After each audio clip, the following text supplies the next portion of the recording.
নমস্কার বন্ধুরা, কেমন আছেন সবাই? আশা করি সবাই খুব ভালো আছেন, আর আমিও খুবই ভালো আছি।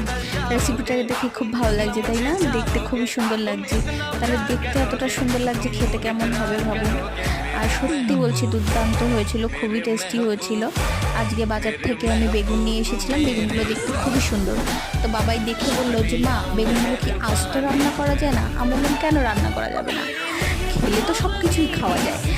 তো এখানটায় আমি হলুদ গুঁড়ো আর একটু লঙ্কার গুঁড়ো আর একটু নুন নিয়ে ভালো করে বেগুনের গায়ে মাখিয়েছি। মাখানোর পরে কড়াইতে গরম তেলে সেগুলোকে ছেড়েছি। ছাড়ার পরে ঢেকে ঢেকে ভাজছি কড়াইতে ভেজে। তারপর এখানে দেখো একটা পেস্ট বানিয়ে নেব। সেটাতে আছে সর্ষের গুঁড়ো, সর্ষের পেস্ট সানরাইজের, আর একটা হচ্ছে সানরাইজের মিট মশলা। তো এই দুটো দিয়েছি। আর আমার কাছে